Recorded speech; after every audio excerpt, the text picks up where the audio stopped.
I said, Jeremiah D. Berstrom is a licensed landscape architect with 25 years of experience and specialized in green infrastructure, stormwater management, and ecological restoration.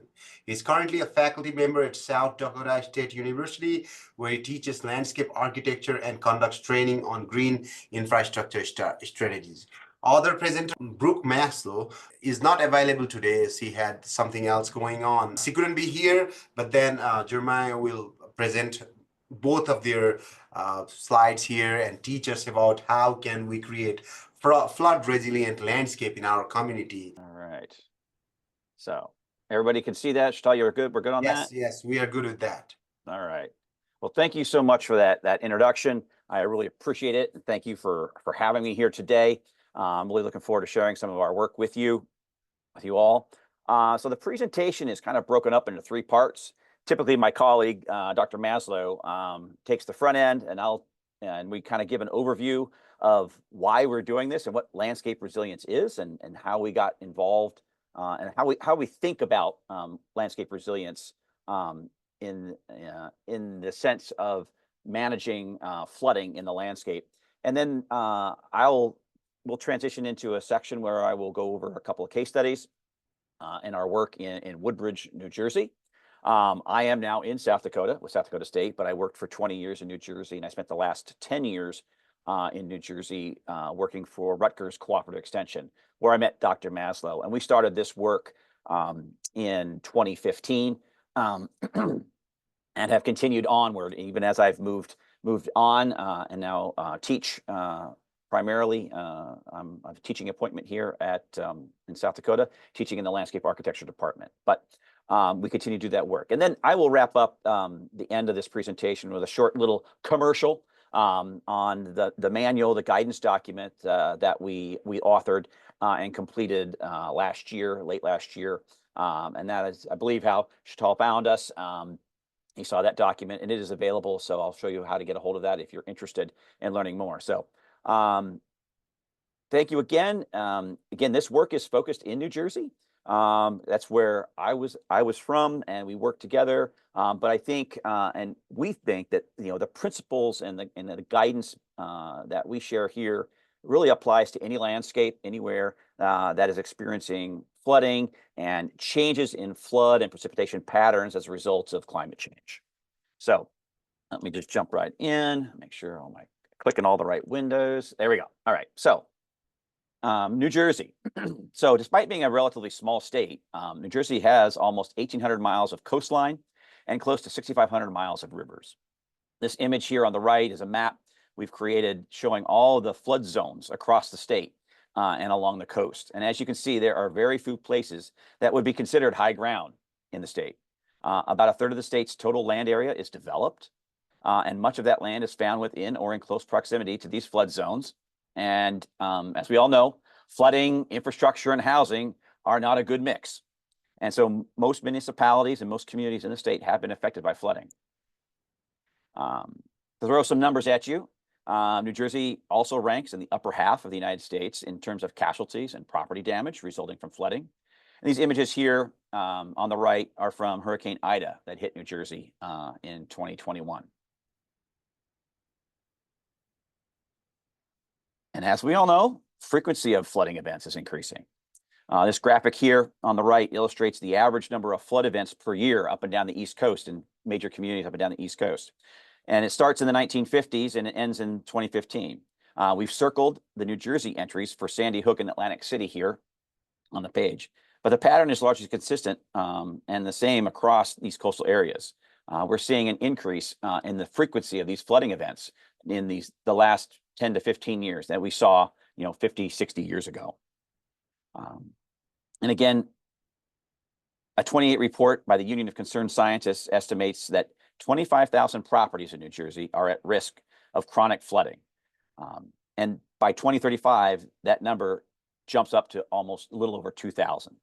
So we're seeing a lot of these properties go up, be at risk for an extended period of time, and the number of these properties at risk growing.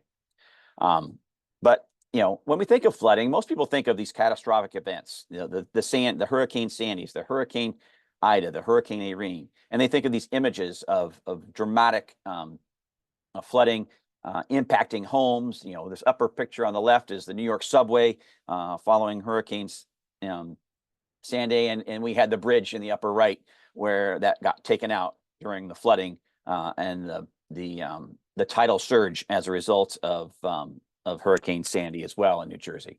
But in addition to this catastrophic flooding, a sizable portion of flood insurance claims come from flooding that's not associated with a major storm or a catastrophe because of a combination of multiple factors, including sea level rise, land subsidence, and significant amounts of impervious cover.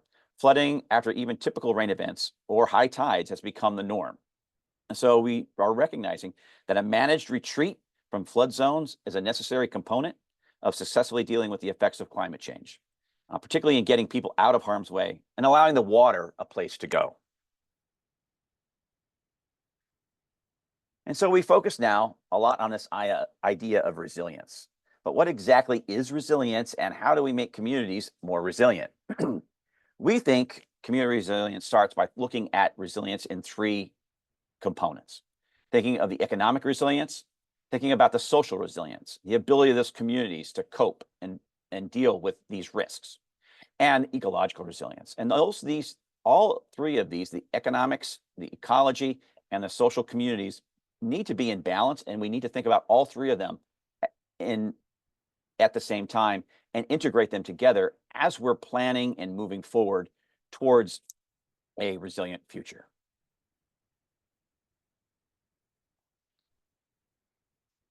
When we embark on a project or initiative, we also like to define goals. And so in the context of flood resilience, we identify and we have set forth 4 primary goals. 1, protect health, safety, and welfare of the public.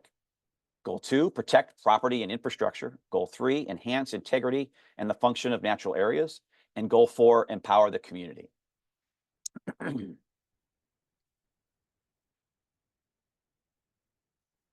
Starting with Goal 1, protecting health and safety, getting people out of harm's way. We can do that, and we do that through a managed retreat. One of the leading initiatives in the state of New Jersey is the Blue Acres program, run by the DEP, Department of Environmental Protection. The Blue Acres program is a voluntary buyout program. Funding typically comes from the state, to the state from federal sources, and is matched with some funding from the state. And properties in flood-prone areas are then purchased by homeowners at fair market value. Once acquired, the land is then owned by the state of New Jersey. The structures are removed, and the properties are then to be managed by the community in which the properties are located as open space. Those properties are deed restricted, so no new permanent structures are allowed. And the allowable uses of these properties include things like passive recreation, wetland management, natural areas, and some unpaved parking areas. With the removal of structures, though, resilience is immediately increased. Both people and property are now out of harm's way, and that's a good thing. And for a long time, the buyout itself and removal of these structures was seen as the sort of end game. But after the buyout is complete and the structures are removed, several new challenges have emerged. First, previously developed landscapes are not inherently resilient. And in many cases, their ability to store and infiltrate floodwaters is low. These areas often suffer from poor soil, compaction, invasive species, and so there are legacy effects that need to be overcome to restore the ecological function and the ecological resilience of these areas. There are also many external stressors. Again, the encroachment of invasive species, perhaps runoff or pollution, issues from outside of the buyout areas. And from the social side of things, there can certainly be a sense of abandonment as some residents remain in the area because they did not accept the buyout. Those areas may suffer from inappropriate uses like ATVs or illegal dumping. And from a management perspective, although the properties are owned by the state, the onus of managing them falls on the community in which they are located. And so, on one hand, there are residents remaining who are expecting a mowed park-like atmosphere in these new open space areas, while the Department of Public Works cannot keep up with the increased demands of such an unsustainable maintenance regime. And so these are considerations that communities think about when deciding how to approach buyouts in their jurisdiction. When we initially got involved in New Jersey's buyout initiatives, we quickly realized that there simply isn't a lot of guidance about what to do with the landscape post-buyout.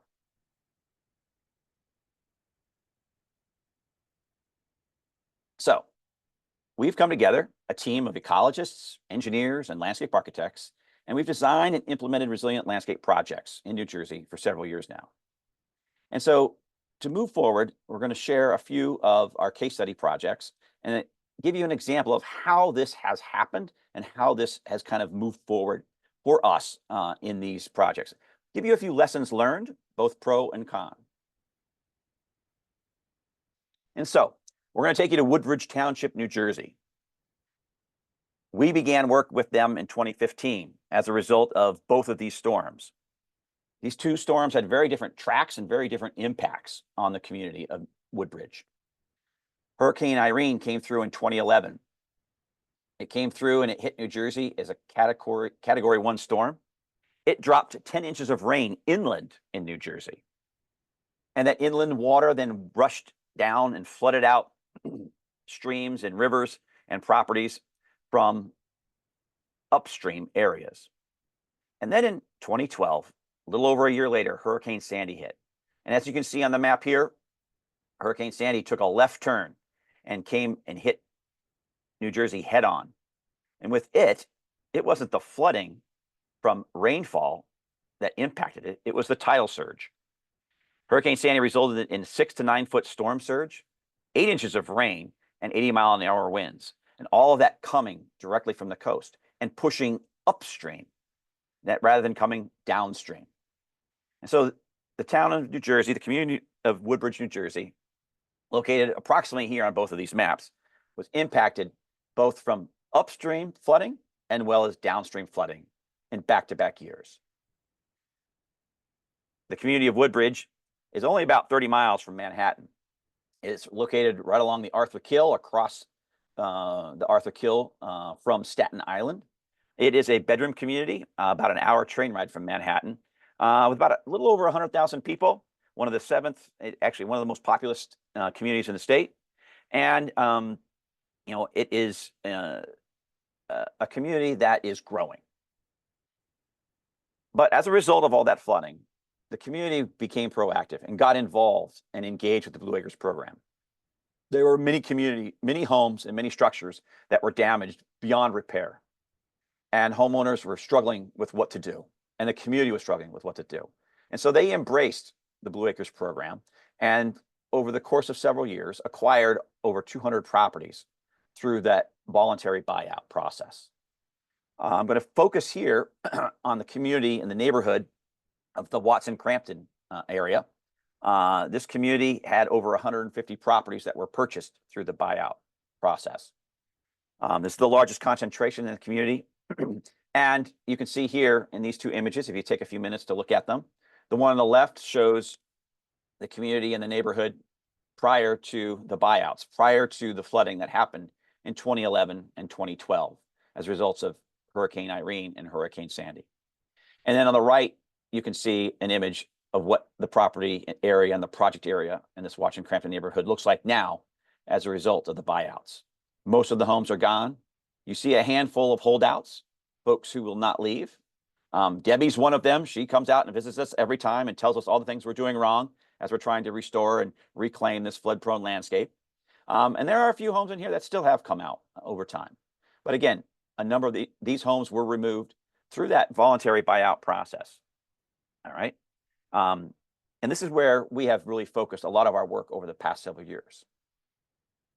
So where did we start? We really met with the community. The community invited us in because as they were moving forward with the purchasing process, they did not know, well, what do we do now? We have acres and acres of new open space, and we have these deed restrictions. And how do we manage and what do we do with all this open property? And so we sat down with them and talked with them, our team, thinking about, okay, what do we want to focus on and how do we want to direct our efforts and what is it that we can help you achieve? And so we set these objectives of understanding opportunities of what could happen with these new properties. We want to maximize the protection of the community from future floods, because it's not if these areas will flood again, but just when these areas will flood again. Can we take advantage of recreational and interpretive experiences for residents so they can better understand the function and the significance and the importance of this landscape and the investment that the community is making in trying to transition this landscape from homes into open space that will serve them and be part of a larger green infrastructure network? And again, give them a sustainable long-term plan that they can afford and that they can commit to for success in seeing these properties become something more functional for the community. If we go back to those goals, those resilience goals that we talked about previously, protecting human health and safety, the township, embraced the buyout program, buying over 150 homes in this neighborhood and over 200 throughout the community that had flooded and been damaged multiple times. In addition, proactively, they went and put in place, as a result of this process, an overlay zoning layer. They call it the Township Open Space Conservation and Resiliency Zone. Within that, any homes that remain and any properties that remain are not allowed to expand or deviate from the original footprint. They do not want new development in here, even if the properties have not been purchased and deed restricted. And so they have specific requirements to minimize future development and understand and help homeowners who remain in these areas to understand the significance of the risks that they are facing moving into the future. In addition, we looked at the infrastructure networks that exist in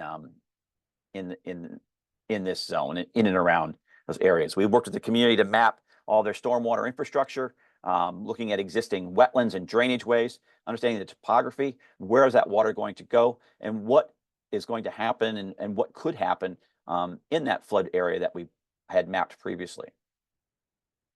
And finally, we also want to go in and look at the assets. There are a lot of natural areas in and along the Woodbridge River and in these areas in and around the neighborhood that have some ecological function. How can we map that, assess that, evaluate that, and what kinds of things can we do to hopefully encourage that, enable that, to strengthen it, and also to expand it with these new properties that will become part of that ecological network or that green infrastructure system.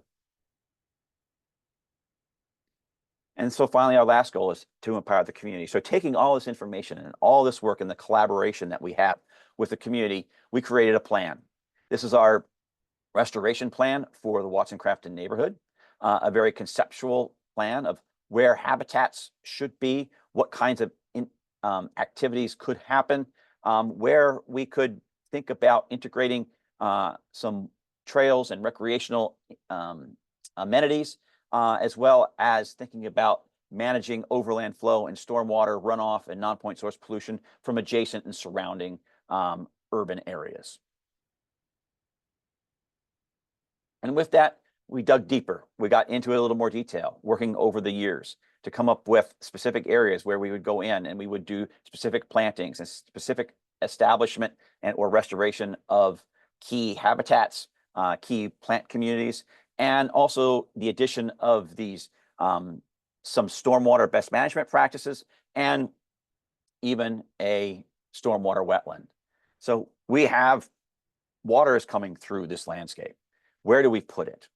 Most of these lands, most of this property has been filled over time. Even once the houses are removed, those landscapes have been filled, and they provide minimal flood storage capacity. And so we have the opportunity to come in here and work and try to not only reestablish quality habitat, but also to come in and increase flood storage. And so we proposed and are working on implementing a floodplain wetland. And we're looking at that becoming over time through succession, becoming a forested wetland in these areas in and along the river and in the floodplain zone. And as you can see, we have challenges. These two yellow lines right down through here, you can see the road ends at the one point there, but underneath that road and all the way through this zone is a main gas pipeline, a gas main that takes large quantities of natural gas up the East Coast through to New York City. And so some of the things, again, you're in an urban area. This is a very dense environment, lots of infrastructure. You have to work in your way around lots of existing constraints as you begin to develop. But you can do it. You can work with all the parties involved, keep everybody on the same page, and develop these integrated and more complex wetland systems and habitat zones that provide ecological value and as well as floodplain function. This is some of the pictures from the work and from the site. As you can see, we started work again on phase 2 of this wetland last fall. Of course, we had a supermoon event in October, right after we got started, and tides came up extremely high as a result of that supermoon, and we had water backing up. So all of this water you see on the street is actually coming from downstream areas in the river up into that neighborhood, into that flood zone. Here we can see that work under construction, working with local contractors and the community to put in drainage swales, improve that drainage pattern, removing some of that fill from the flood areas, and creating additional flood storage. And again, we want preferential pathways for that water to move and get into the nearby streams and waterways. But yet we want to hold it and manage it in zones like this, where the plants can filter it and minimize the impact from non-point source pollution from the neighboring urban areas. And so these are some of the pictures of that. The herbaceous planting in the foreground. We have trees in the background in tree tubes, protecting them from deer browse and giving them a chance to survive. Again, a lot of maintenance and management goes into this, as well as the planning initially to put this in place and getting all the approvals necessary to make this happen. Again, once completed, seeing what that can look like. Again, very early stages. We will look forward to seeing this develop and evolve over the next several years. Again, minimizing erosion, managing and understanding where that flow is coming from, using stone to or riprap to decrease velocities and slow that water down so that it has the opportunity to spread out and not degrade the environment.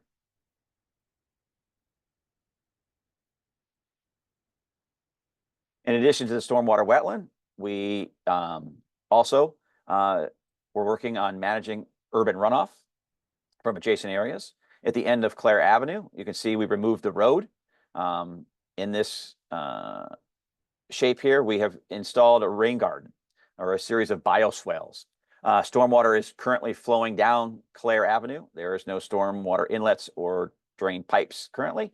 And so that water is now, instead of flowing directly into and flooding out our trails and degrading the adjacent habitat zones, it is now managed and treated in a rain garden or a series of bioswale cells as it flows into the restoration zone. This is what that looks like right after it's constructed. Again, the end of the street, capturing that flow and directing it where we want it, and then allowing the soils and the plants to filter and manage that stormwater, removing non-point source pollution as much as possible. And again, thing to keep in mind when you're talking about flood-prone landscapes, they are constantly in a state of disturbance. They are going to be disturbed. Disturbance is part of what makes a floodplain unique, but it also brings in challenges, especially when you have invasive species prevalent in your area. We struggle a lot with Phragmites australis in and along waterways along the East Coast, and it comes in, creates a monoculture, eliminating all diversity and really minimizing the opportunity for quality habitat to establish. And so, working directly with professionals to spray, eradicate, manage, and minimize the impact and remove as much as possible Phragmites australis, and then coming in very actively and purposely with a vigorous native plant palette to then reclaim that. And so the picture on the left is of that project area prior to restoration. And on the right, you can see how we've been able to go in and add diversity into that zone over the course of time. You can see the house in the background, the White House in the background, kind of shows a sense of where we're at there. It's a little bit on the left in the picture on the left, but it's right in the center there on the right. So you can see that kind of before and after shot of what that looks like.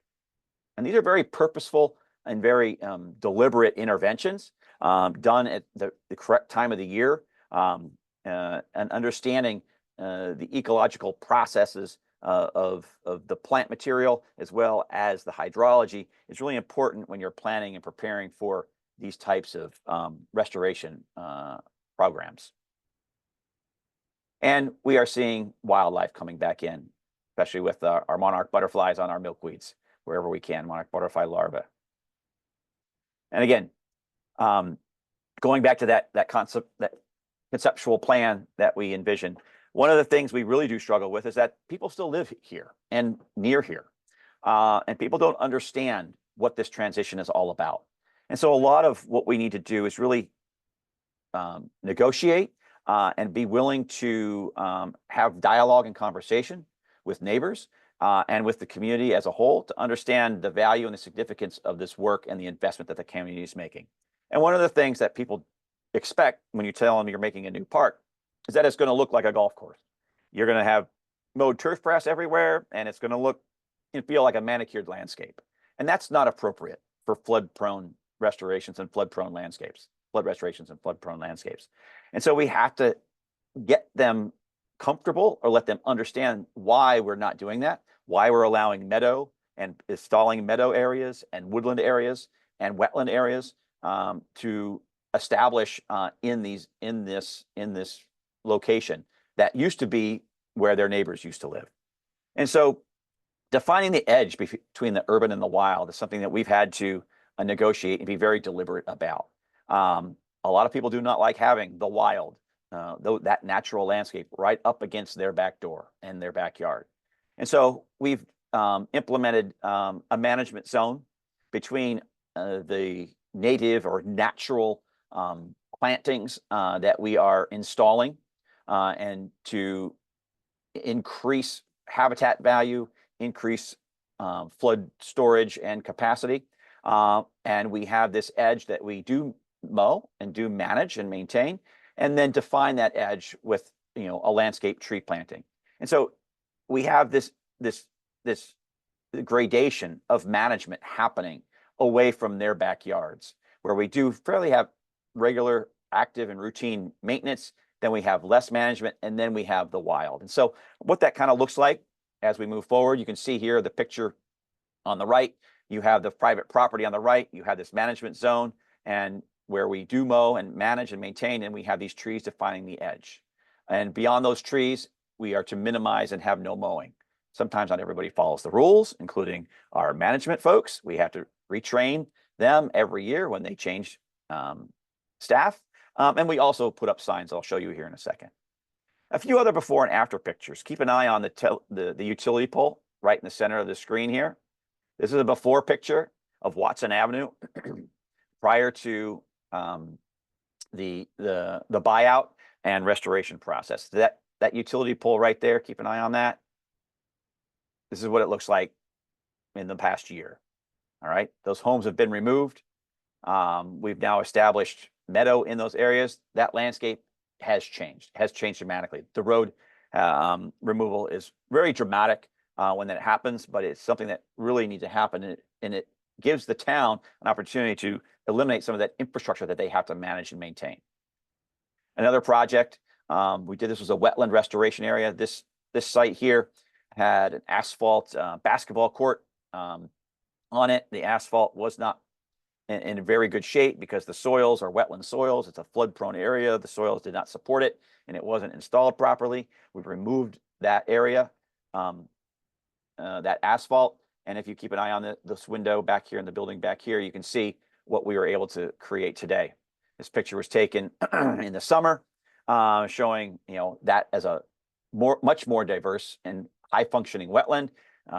The swamp milkweed is in full bloom right now, and again, we have the monarch butterflies and other wildlife coming back into this. We have sedges and rushes, as well as lobelia, ironweed, and as you can see in this picture, the swamp milkweed really successfully taking over and colonizing this site, and really providing a lot more function from an ecological value as well as a flood mitigation value. And again, education. Human dimensions are always complicated. Not everybody agrees with everything you're doing.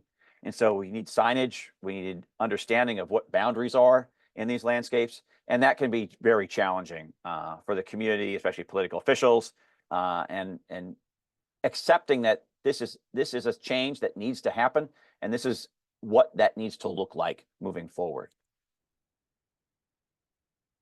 We do education and outreach, again, that human dimension.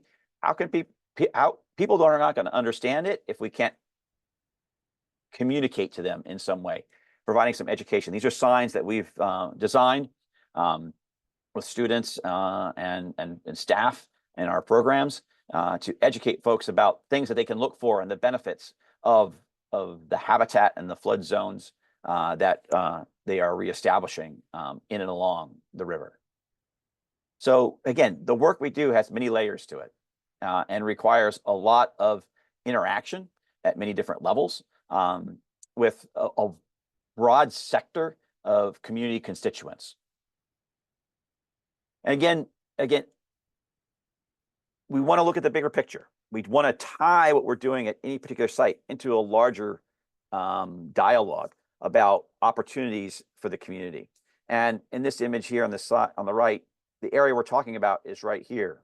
And this map we titled the Woodbridge River Passage really looks at all of the internet-connected green spaces all along the river and how we can connect trails and walking paths and these ecological, isolated ecological landscapes together into one larger matrix. And so those connections and trying to understand the value of thinking about not just the site, but the larger system as a whole is something that, we as professionals really want to bring to the community and help them to realize and be able to value, the work at a site within the larger context of their community and thinking about the benefits, both short-term and long-term. And saying that, in addition, we are now working on a larger project through the National Fish and Wildlife Foundation. Funding has been provided to look at restoration and establishment of work up here in the Avenel area, as well as the work that we're already doing in Watson Crampton and Seawarren. So we are doing additional planning and permitting and design work to increase flood storage and increase habitat value and diversity, really looking at the entire river and stream and this network of drainage as a green infrastructure system for the community of Woodbridge. And again, we need to scale up. We start small. Oftentimes that's what we have the resources to do. We get the team together and we think about, what it's going to take to really make an impact. And sometimes small projects and small successes are a great stepping stone to then bringing the larger community to the table for a discussion at a much larger scale. Again, interpretation. This is one of our last and latest designs for an overlook in an interpretive area at a trailhead coming into the community.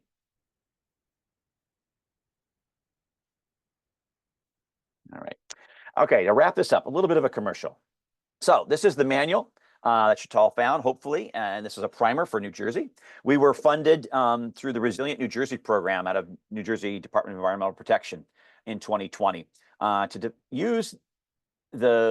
build on the experiences that we've had to create a lessons learned document that can really help communities begin to think about what flood resilient landscapes can be. Our primary audiences are local government and green team members, those local volunteers and officials. And the goal is really to provide background information and support for these communities to understand why flood resilience is needed and how to go about doing it, and hopefully how to fund it. And I think while it might be a bit of a commercial, I think we will quickly walk through it and you can kind of see how we've broken up this document. And again, it's free for everyone to download on via the internet. I'll have a link at the very end. And you can also reach out to my colleague. Her contact information will be here as well, where you can get a hard copy. We do have hard copies available as well. All right. So this document is meant to be graphic heavy. It needs to be very approachable. We worked with a graphic designer as well as several ecologists, engineers, and myself, a landscape architect. We took this as an interdisciplinary opportunity to really try to convey a lot of complex information in the most approachable and accessible way possible. All right. So it's very graphics heavy, but hopefully easily digestible. But we want to drive home several important points about what is required to create a resilient landscape. We have 3 sections to the manual. Section 1 is titled Framing the Problem. And here is that page from chapter 1, which is aimed at defining flooding, flood types, and the severity, and also our vulnerability to flooding in our communities. Chapter 2 is part of section 1, deals with how to create a foundation for resilience. We cover basic things like defining resilience, understanding the difference between resilience and disaster avoidance, how to assemble an interdisciplinary team to tackle this. It's going to take lots of people thinking from lots of different perspectives to make this happen. We also provide a strategic framework for carrying out a landscape resilience project. And finally, in section 1, we discuss in more detail several of the challenges that you might face when creating a resilient landscape and tackling one of these projects. And we provide some tips on how to address those challenges.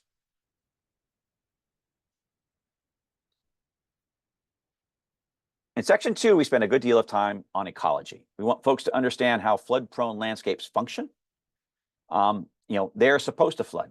Flooding is a natural phenomenon, and how building on them interrupts natural processes. Here, from chapter 4, I'm showing you a cross-section of a river floodplain. Excuse me.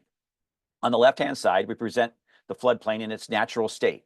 On the right-hand side, we show it as developed.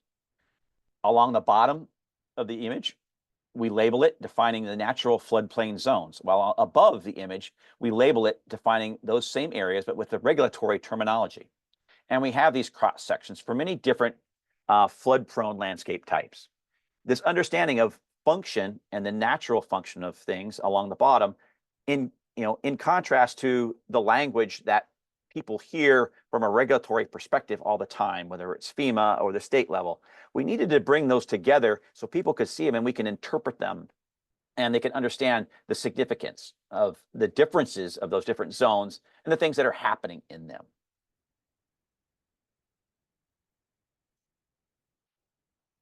In chapter 5, we focus on the ecological underpinnings of resilient landscapes. My colleague, Dr. Maslow, likes to call this Ecology 101. We discuss basic concepts at the foundation of ecological restoration, things like succession, biodiversity, how biodiversity contributes to ecosystem function. We also discuss topics related to habitat design, showing the importance of connectivity, buffers, hard versus soft edges, and scale. Here is just one of the pages talking about landscape linkages and habitat corridors.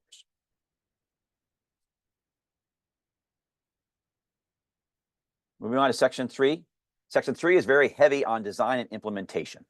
Here we provide technical guidance on the landscape design. In this particular page, we're showing green stormwater infrastructure and an example of a bioswale and the significance and the use of that in helping to mitigate overland flow, stormwater runoff, non-point source pollution in our communities. In chapter 7, we talk about restoration planning. Here we discuss topics such as the use of native species, decision support about what to plant, what size containers to purchase, how to define plant palettes, also what will be robust in thinking about, as we think about and plan for climate change. Again, it's all presented hopefully in a very practical and approachable manner.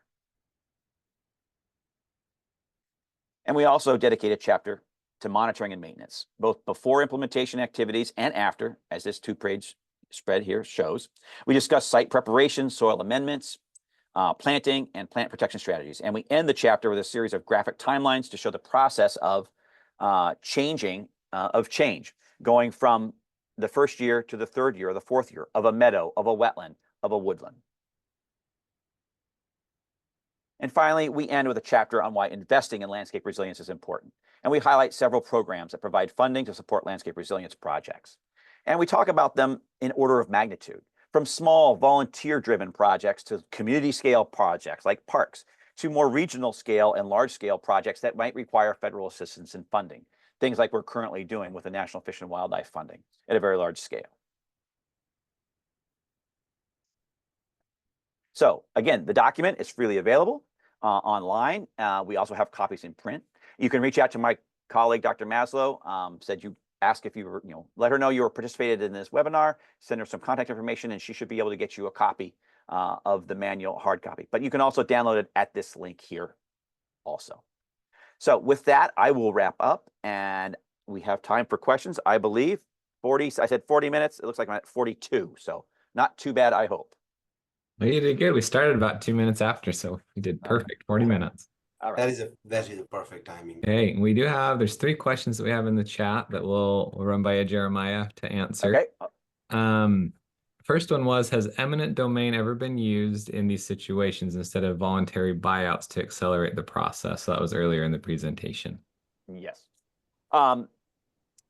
We are not using eminent domain. I am not aware of eminent domain being used in not in any of the projects I've been involved with. The funding that's available for purchasing property it's available only as voluntary and willing sellers, both through FEMA and the Blue Acres program. Both of those programs are set up that way. And so I am not familiar and have not worked with any programs or projects that have used eminent domain to acquire flood-prone properties. Okay. And you mentioned earlier in the presentation as well that you had focused on monarch butterflies and their habitat. They're a federally protected species, and they were wondering, did that open up a new source of funding for any of these projects? Well, we've not explored that yet.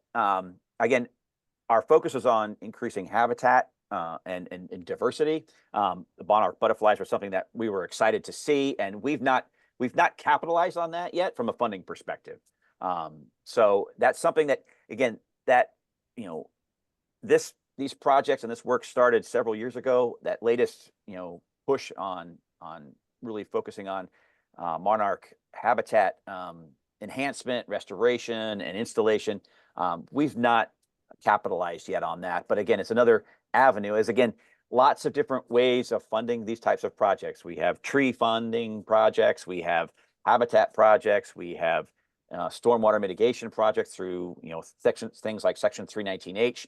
Lots of different pots of money can be pooled together to do different portions of these of this work, and that's one of them. Again, we've not explored that yet. I haven't seen an opportunity for us to do that. Okay. I know in Utah we've taken advantage of that in different places. So that's kind of a neat one that we've used a bit. So where's that funding come through for that? Through Monarch? Is it through Fish and Wildlife Service or? Some of it has come through there. The state, I think they've had different pollinator garden programs. A lot of different places have focused on monarch butterflies. I don't know if that's because of our region in the Western United States or not, but we see a bit of funding every once in a while for that. Okay. So 2 more questions. So far, they're kind of on the bioswales that you mentioned. Yep.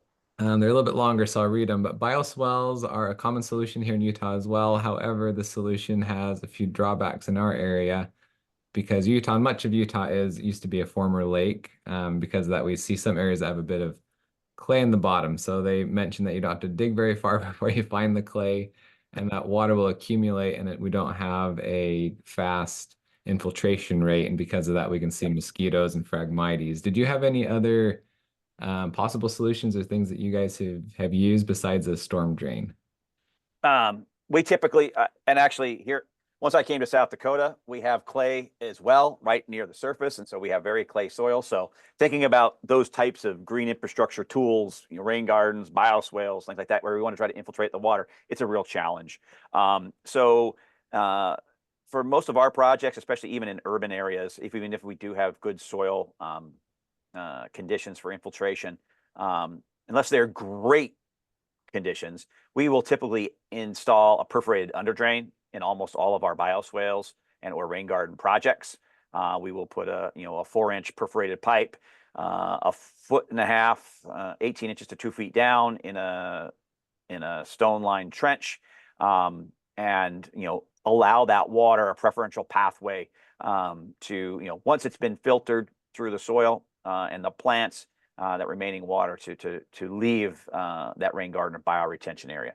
Again, that does require that you have an outlet, downstream outlet that's a couple feet below the surface of your system. But again, that's, for me, that's one of the things that I try to do in almost every project, if at all possible, because you're right. I don't want that call from my my client saying, "Are the ducks and the geese supposed to be swimming around in your rain garden, your bioswale?" Like, no. And then you have to go down there with a trash pump and pump it out and try to figure out what's wrong, and then go back and put in the inner drain that you should have put in the first time.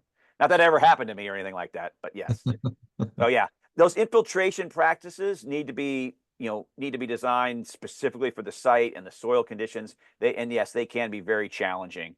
And when you have clay soils, and yes, been there. And sometimes we've had luck in areas where we have clay lenses that we've gone down and we've actually augered down 2, 3, 4 feet with an auger bit. If you can get down to areas below there, that will allow for infiltration, and also allow for infiltration laterally, because sometimes vertical infiltration is not as good as lateral infiltration.